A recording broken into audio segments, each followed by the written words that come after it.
Hello everyone, welcome back to my channel. I am the City Witch and today we're going to be doing a book review for Baba Yaga's book of Witchcraft, Slavic Magic from the Witch of the Woods by Madame Permitta. So before I deep dive into this book review, I just want to take a moment to walk you through how I like to conduct these book reviews, and it's very simple. I have read the book from cover to cover and I have made a list of all the positives and negatives that I personally noticed as I worked through this book. I've also tried and tested some of the various techniques, ritual spells and recipes in the book, so I can give you some insight on whether or not they worked for me, if I liked them, and if they are things that I would add into my practice going forward. I will score the book from 1 to 10 at the end and let you know if it made it into my magical library or not. And I will show you the contents list and some of the various pages inside the book to give you a sneak peek of what to expect if you choose to purchase this book for yourself or not. Now, anything that I say in this video, it's always just my own thoughts and opinions on this book and whether or not I liked the book and the things that I personally enjoyed and the things that I didn't. You don't have to agree with me, but I am hoping that this book review is going to help you decide if this is the book for you or not, and if you want to buy it and add it into your magical library. So with that being said, let's start the book review. First off, I really love the front cover of this book. I think it's beautifully done, and of course they featured Baba Yaga's magical hut on the front, which I think is a really nice touch. Now let's have a look at the back and see what the book says. Move swiftly on your own 2 feet, for Baba Yaga you must meet. Discover ancient and modern Slavic magical practices through stories told by the legendary Baba Yaga herself.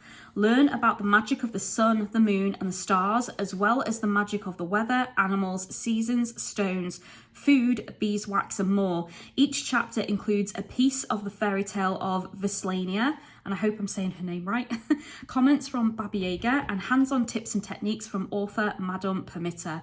Explore magical activities alongside authentic folk tales about the birth of the sun and the land of the blessed ones. Step-by-step instructions show you how to stitch Ukrainian folk embroidery motifs into protective charms, weave wreaths from herbs, make enchanted puppets and work with the spirits of the forest, the hearth and the sauna. With a bounty of tips and information, this book teaches you to embrace the beauty of these traditional practices and reclaim your personal power. So that is what the book tells us we will be introduced to as we work through this book. Now let's have a look inside. So the book is black, white and red. So you get a lot of these kind of doodles inside, and they will feature that kind of red, white and black artistry. Madame Permitta has another book out. Her first one was called The Book of Candle Magic. If you haven't yet read that, guys, honestly, it's the most fantastic book that I've ever read on candle magic. And trust me, I've read a lot of them. Her book was not basic. It was simple to understand and had a lot of useful information, but it wasn't just the basics like colours of candle magic. She went into how to rescue a candle that's broken, how to rethread a candle where the wick has snapped, all sorts of really useful, insightful information that you wouldn't think you need, but as you practice and you do a lot of candle magic, you will need the information in that book. Trust me, guys. I haven't yet done a book review for that book, so if you want me to do one, please leave me a comment and I'm happy to do so, guys. So yeah, so her first book, fantastic. So here we have the contents of the book. So we have acknowledgements, a disclaimer, a preface and an introduction. And then we have in total 21 chapters. Now each chapter is named with a traditional name. However, I'm probably going to butcher many of the pronunciations. So instead, I'm going to tell you the chapters by the English translation because that is much easier for me and I'm not going to make a fool of myself. So chapter 1, the magical stitches. Chapter 2, and I know how to pronounce that, it's Matonka, and it's the living poppet. Chapter 3, the spirit of the house. Chapter 4, the crossroads. Chapter 5, the lord of the forest. Chapter 6, spirits of the lake. Chapter 7, the magic words. Chapter 8, the hut and the altar. Chapter 9, the witch. Chapter 10, the enchanted food. Chapter 11, the oven. Chapter 12, the spindle. Chapter 13, the decorated eggs. Chapter 14, the loom. Chapter 15, The Hare. Chapter 16, The Mortar and Pestle. Chapter 17, Mother Earth. Chapter 18, The Bathhouse. Chapter 19, The Waters of Life and Death. Chapter 20, The Bones. And Chapter 21, The Circle. So each one of these chapters features a different traditional Ukrainian Slavic practice. So the very first chapter, which was called The Magical Stitches, it's about magical embroidery and embroidering different patterns and designs for different magical purposes into clothing. So into coats, scarves, handkerchiefs, handbags, pieces of fabric that you can sew on various different things, or that you can carry around with you in your pocket or in your handbag. So there was a lot of sewing, stitching, making and creating in this book. So if that's something that interests you, then you're definitely going to enjoy this book. But if you're not particularly very creative, especially when it comes to sewing and stitching, then this book might not be for you, because there was so much of it throughout the book. So that's one of the first things I want to say. Now, chapter 2, The Matonka, the Living Poppet, that was one of my all-time favourite chapters in this book. It was beautifully done. Now, here in the West, we tend to work with poppets very differently. We make them as and when we need them, and they tend to be made in the likeness of the person we're going to work on, and then we stuff them with things that we know we're going to need for the spell, and then we work on them externally over, you know, days, weeks, months, sometimes even years. And then when we're done with the poppet, we decommission it or we destroy it. Whereas for the living poppet, the Matonka, this is actually a poppet that you make that becomes a link between you and your ancestors, and you're supposed to keep it on your ancestral or family altar in your home, and it's a way for you to connect with your ancestors. And you can take the doll anywhere with you, and your ancestors are with you when you take the doll out and about. And there's beautiful information about this in the book. So let me just get past all of the introduction stuff. So the first thing that I want to say about each of the chapters is the chapters are extremely easy to understand.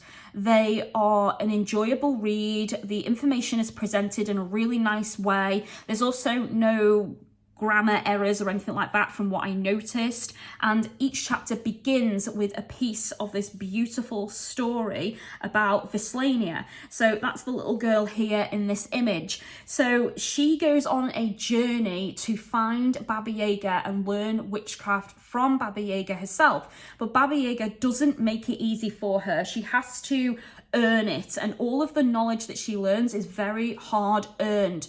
But because she gains this knowledge, she becomes a stronger person. So you're seeing this character develop over the course of her journey, and you go on this journey with her, and everything she's doing, each chapter, you have an opportunity to do it too, which is something that I really enjoyed about this book.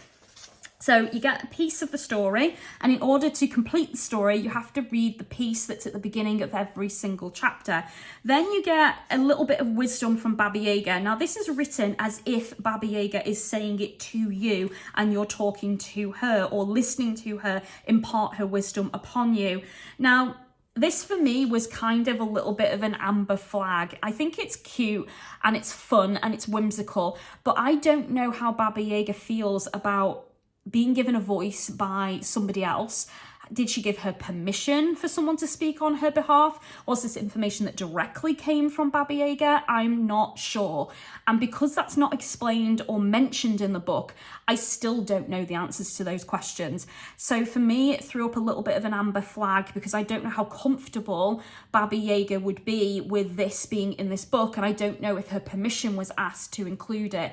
But it's whimsical, it's fun, it's interesting, and I pleasantly enjoyed it, but it still kind of made me wary, if that makes sense.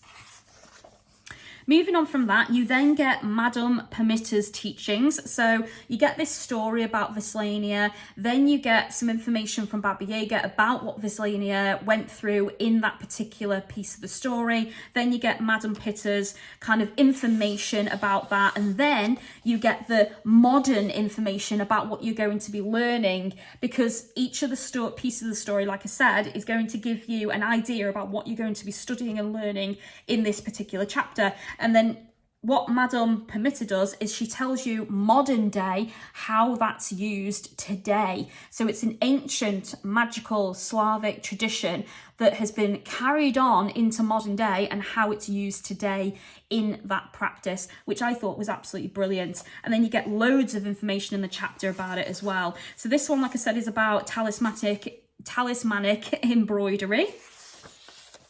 So here you get all the different designs. Every single design, it tells you what that design is for. So this one, for example, it tells you is about the ever-turning wheel of the sun. Solar symbols bring all the light and are incorporated to protect a person and their property from negativity, and to bring enlightenment and to bless the home and family with happiness. So you know exactly what each of these symbols do and what they bring into your life should you choose to actually embroider them. Now, what I thought was really nice about this particular chapter was Madame Permitter tells you that should you visit Ukraine or any villages in Ukraine, they offer classes and lessons on how to do this, and they will actually make you these in those classes so that you can actually take them away as a magical item, which I thought was absolutely beautiful. And definitely if I visited that country, I would certainly take the opportunity to experience one of these classes and be taught how to do this in a traditional way. I think that would be absolutely wonderful and such an experience as well.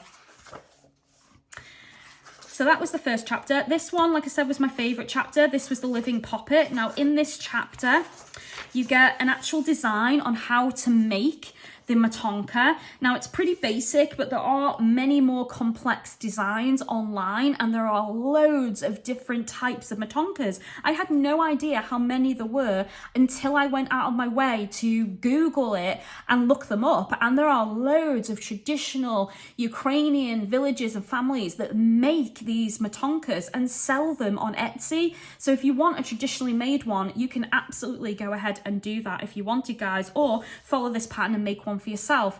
Now, I am not very good with stitching and crafting, so I actually asked a magical friend of mine to make me a matonka, and this is what mine looks like. So I kind of saw this design online and I just completely fell in love with it. So I showed her the design and she very kindly made one for me. And then one of the things about the matonka is you embellish it and you give the matonka things that help you complete your journey and help it take on certain energies that you want from it. So I had the skull placed on it to represent my ancestors, my bloodline, you know, kin of my bone and flesh.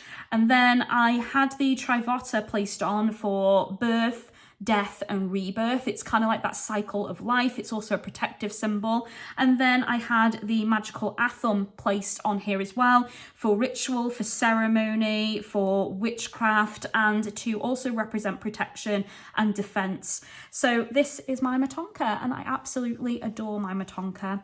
So with the matonka, they are links to you and your ancestors. So as soon as I had mine made, I cleansed it, I blessed it, I spoke to it, I called upon my ancestors, and I asked them to use it as a vessel to communicate with me through meditation, through dreams, through spiritual journeys, astral projection, all of the different things that I do in my practice. So this is now linked to my ancestors, and the reason why you make it without any like herbs and ingredients inside it is because any of your ancestors is supposed to be able to come into the matonka and use it as a vessel. So you don't make it specific to a particular ancestor, you make it as a vessel that any ancestor can commune with you through, which is something that I really liked about the matonka. So this one's mine and he sits on my ancestral altar and I meditate with him, I talk to him, I anoint him with various oils, I feed him as well, which is something you will learn in this chapter. And I work with him in my practice. And I must say, this is one of the things that I enjoyed the most about this book. And I am absolutely made up that I learned about the Matonka, and it's definitely added to my practice, and it has definitely deepened the bond that I have with my ancestors. So yeah, brilliant. So just give you another close up there of my Matonka. Mine, I went with a very bestial look. It's kind of the design that I really liked.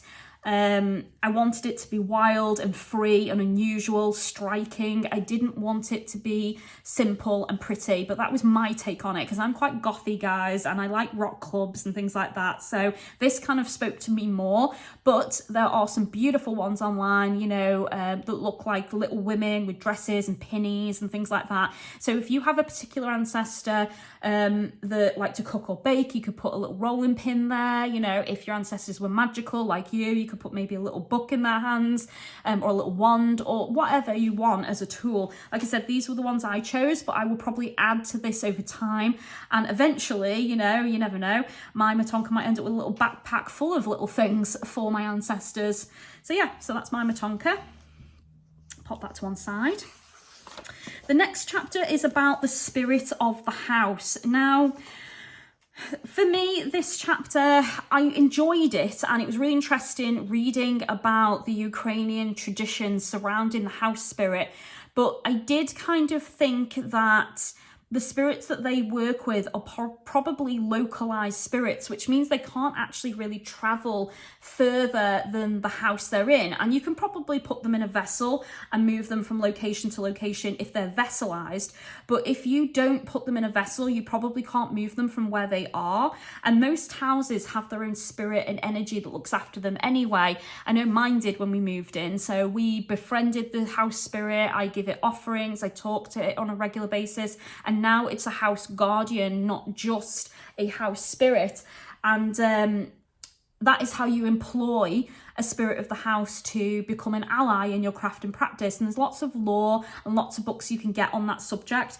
But in this one, she talks about this in great detail and gives you lots and lots of advice. So here we have invoking the house spirit, moving from one home to another, and how to ask your house spirit if it wants to go with you and how to successfully do that, to rid your home of a strange house spirit, dedicating space to your spirit, making food offerings, scheduling your offerings, removing food once it's spoiled on the altar and thanking the spirit for partaking. Then you've got making sure that your spirit is happy and appeasing it if it's not, and recognizing the signs that the spirit is happy. Then we also had information about gifts that you can leave for your house spirit, how to add it to your family, and then the importance of ancestors and connecting your house spirit to your ancestral guides. So really interesting information in that chapter, really enjoyed it. Then we move on to the crossroads. This was my second favourite chapter. I work a lot with crossroads because my goddess is Hecate. So this was really fascinating to me how the Ukrainians work with crossroads. Also, there is a full list of all the different types of crossroads you will come across and what they represent energetically. So you had an unpaved crossroads, the X or the plus shaped crossroads, the T shape, the Y shape, the star shape, and then do's and don'ts of the crossroads, so things to avoid.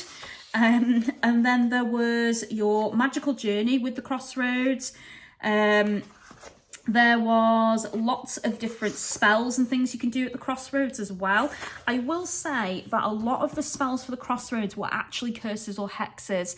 There was a few spells where they mention about removing negative energy on you or some kind of blockage or bad luck, misfortune, placing it in something like a coin or a jar and then leaving it at the crossroads. Now, one of them specifically was about scattering coins to pay the crossroads spirits to take that negative misfortune away from you, and your misfortune should turn into good luck and good fortune. However, because you're throwing these coins at a crossroads, some person's going to come along and pick them up and take them. And one of the points they make in this book is good. That's what you want. You want them to take away your misfortune and take it on board so that you end up with the good fortune. And I was like, that's a curse. Or, you know, a hex at the least. I was like, I don't know how I feel about that. I think there's much better ways to turn your luck and misfortune around.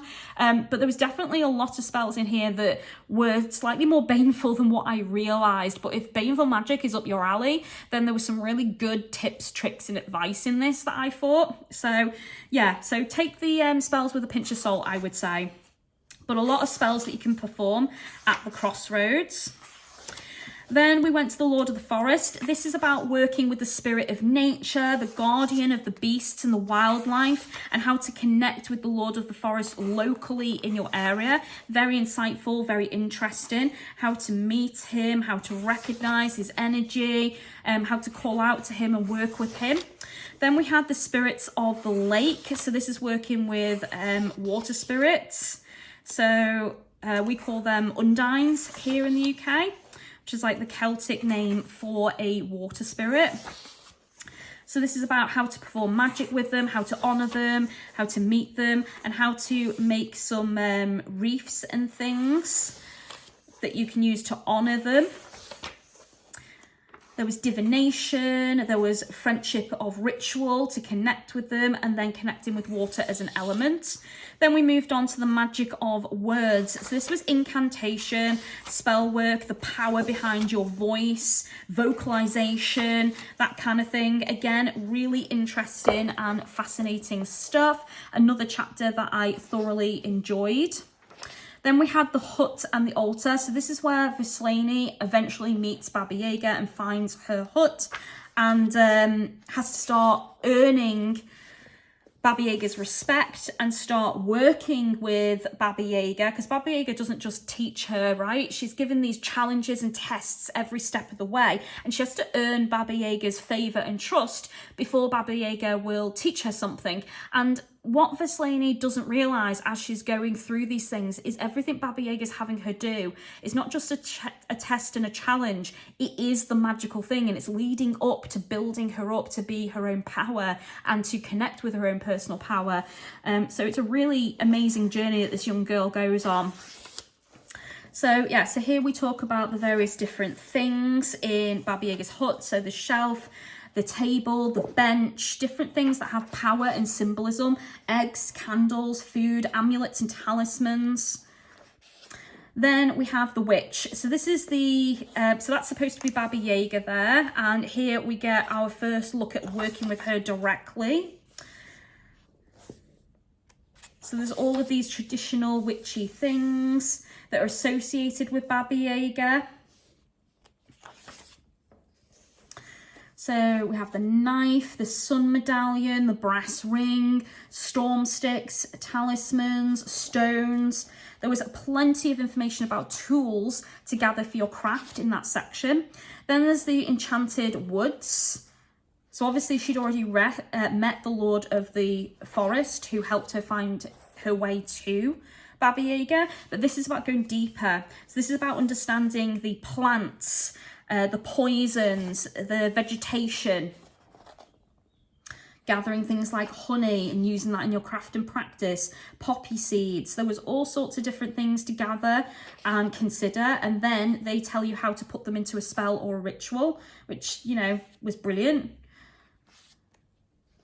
Then we have the oven. So ovens are used massively in Ukrainian magic, and I had no idea that the oven was that important, so much so that there's a comment in this book about the oven always being lit and always having a fire in it, and that being super important. And in English folklore, we tended to feel that way about our hearth.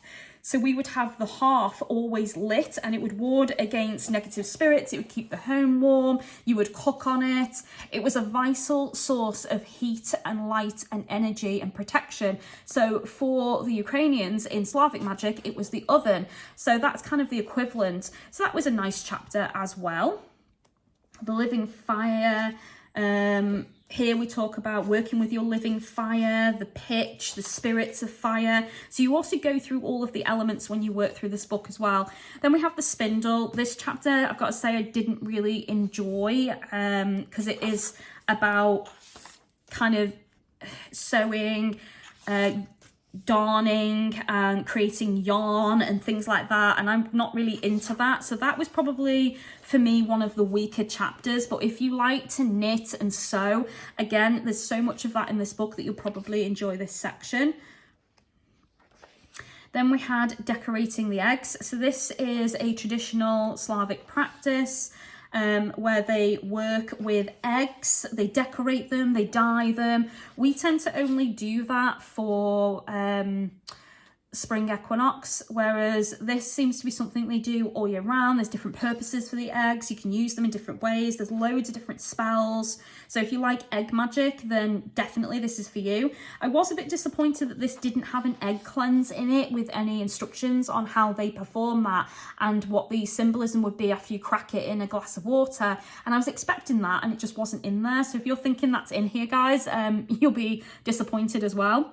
Then we have the loom, which again, I wasn't interested in the loom. And this chapter, I read through it and it was a pleasant, nice chapter, but not something that interested me personally. Very similar to the chapters on weaving and sewing. The hair chapter, fantastic. There are loads of stem cells in your hair and you can give hair to nature and the birds will use it in nests, squirrels will use it in their homes to keep their little babies warm. If you place it into a hole that you've dug before you put a plant on top, the plants will use the stem cells from your hair to nurture itself. So you can actually garden with your hair and give it as an offering to nature. So there is loads of really good tips in this book. I mean, all the things I just mentioned I already knew, but they talk about how they use hair in magic and they weave plaits and ribbons into their hair for magic and different purposes. So brilliant. Sorry, you guys out there that don't have long hair. This chapter, the only thing I think you'll take from it if you have short hair is maybe to take the hair from your hairbrush, like I said, leave it as an offering for nature and deepen your bond with the genus loci. Then we have mortar and pestle, so grinding and mixing your herbs and ingredients.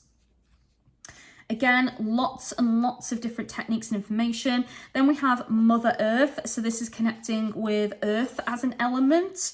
In this one, she actually goes underground and connects with a den, I suppose you could say it is. You know, when you go actually into a burrow or a hole in the earth or a cave perhaps. So there was that sort of magic in here.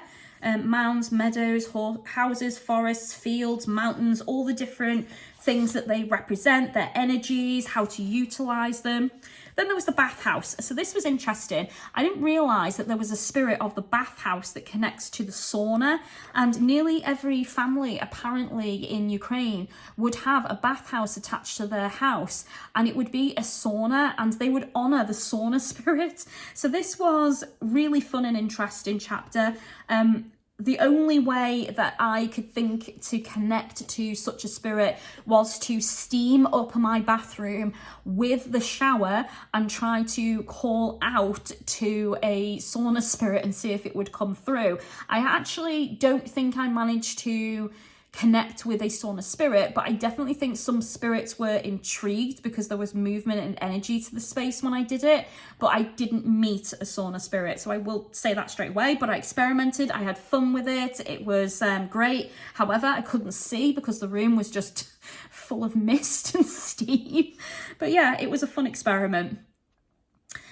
What else do we have? Moving on from that, we had the waters of life and death.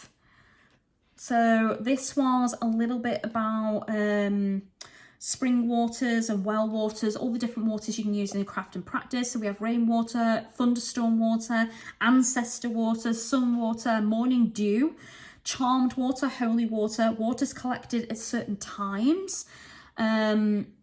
We had spring water, star water, untapped water, and then divination using water, healing spells, bathing, beauty. There was all sorts of different ways to use it, and there was also stuff about mud and the properties of mud in here, which was great. Then we had bones, and I really wanted to enjoy this chapter. I actually thought it was going to be about bone magic. I thought we were going to get maybe some osteomancy in here, divination with bones, and we actually didn't get any of that. So I was slightly disappointed, but what was in here I enjoyed. So this was funeral rites and letting go and saying goodbye to loved ones. There was food for the dead. There was rituals and prayers that you could do. This was an offering to the dead, and it teaches you how to make it. And then we had the circle, and the circle was kind of like the end of her journey, like you come full circle. And that was basically like the end of her story, where Vislania ended up, and a conclusion. And then you have some appendices at the back. You had magical colour correspondences, and then your glossary. So that kind of concludes everything that's in this book, guys. So pros and cons. I really enjoyed how many subjects there were in this book. It does cover a wide variety of topics. The book is an easy, enjoyable read, and I adored the little story at the beginning of every chapter. I thought that was a really nice touch. Also, the author, Madame Permitta, talks to you about her own experiences growing up in Ukraine, all the traditions, the different things her aunts and her grandmas taught her. Fantastic personal touch to this book, and really enjoyed that element of it. The book contains a lot of traditional Slavic magic that is unique to the culture. I felt like the book was authentic and the knowledge wasn't common knowledge. I did actually feel like I was learning proper Slavic magic as I worked through the book, which was really nice. Each chapter, like I said, starts with a story that unfolds as you progress through the book. The book itself contains chapters that flow from one to the other, that ties into the story that you read about in the book. Most of the chapters have creative things to do. So if you are creative, if you like to make things, this is ideal for the creative, stitchy knot witches out there. The book contains spells, recipes, small rituals, Slavic folk magic, traditional Slavic ideas, and things to make and create. As I've said, it's an extremely hands-on, practical book. It's not for those that just want to read it and be done. This is a book you're supposed to work through and go on a journey with Baba Yaga and with Vislania. I don't know if I'm saying her name right. Now for the negatives. There isn't a proper introduction to who exactly Baba Yaga is in this book. There is no backstory, there is no explanation, and the author seems to have just skipped over her legend or any myths about her, which was a bit of a shame. The author simply didn't talk about her in that way in this book, and for me that was very disappointing. I was really looking forward to learning about who exactly Baba Yaga is. Is she a goddess? Was she a living person that became a ascended master? Is she a spirit? What exactly and who exactly is Baba Yaga? And I just didn't get that information from this book, and I'm having to go elsewhere for it. So that for me was a negative. There is also a lot of sewing, stitching and crafting in this book, which I don't exactly see as a negative or a positive. If you are someone that enjoys that sort of things, it's going to be a positive. But if you're like me and you're not particularly very crafty and you don't enjoy sewing and, stitching, then you may struggle with this book and you may not like it as much because, like I said, it's very hands-on. There is also a lot of focus on traditional Slavic spirits who, for me, were extremely localized spirits, which means they cannot travel very far. For that reason, someone in another country cannot work with some of the spirits mentioned in this book. You can, however, utilize the information in each of these chapters to connect with your own local spirits. A lot of it is foundational work or offers you a foundation that you can build upon in your own practice to connect with your own local spirits or house spirits, spirit of the forest, genus loci. So if you are crafty and clever, you can apply the practices here. But many of the spirits in the book you will struggle to connect to because they are localized spirits, which means I'm in the United Kingdom, so they're not here in the United Kingdom, they are in Ukraine. So unless I astral project there to work with any of those spirits, I'm going to struggle. So keep that in mind, guys. Each chapter after the piece of the story, there was a small insert from Baba Yaga. And as I said at the beginning of this video, I am not sure if that was meant to be Baba Yaga speaking from her perspective on what's being said in this book. So did the author, so Madame Permitta, have permission to talk on Baba Yaga's behalf? Did she get those messages from Baba Yaga through meditation and a deep connection with Baba Yaga? Or did she just make it up and add it in as a fun insert? Either way, I would have wanted more clarity on that, and I just didn't get it. And then the last thing I want to say is many of the spells in this book actually turned out to be hexes and curses. And for those of you out there that are not really into baneful magic and prefer to avoid it, many of the spells in this book you would not perform because they are definitely more on the hexy cursing side. Now, I personally don't have a problem with hexes, curses, and I do practice baneful magic as and when I need to, so it didn't bother me. But as I was reading them, I absolutely could recognize that they were hexes and curses. They were not just simply spells. And there are positive spells in here, but they were fewer and far between than the slightly more negative ones. And then the last thing I want to say, which was more of a personal thing for me, my goddess is Hecate, as I mentioned at the beginning of the video.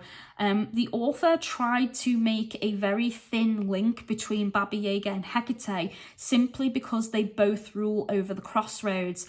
I personally found that slightly disrespectful to Baba Yaga and Hecate. And on top of that, it was such a thin, flimsy connection that it was really hard to see what her point was with that. So that was just more of a personal note for me that kind of made me bristle a little bit. I didn't enjoy that particular reference, and it was the one thing in the book that I really felt just didn't need to be in there. I don't see why Hecate was even mentioned. She didn't need to come up at all, and this should have just, for me, focused purely on Baba Yaga. And the more I progressed through the book, the more I realised there was actually not as much in this book that I wanted to do as I thought, which was another negative for me.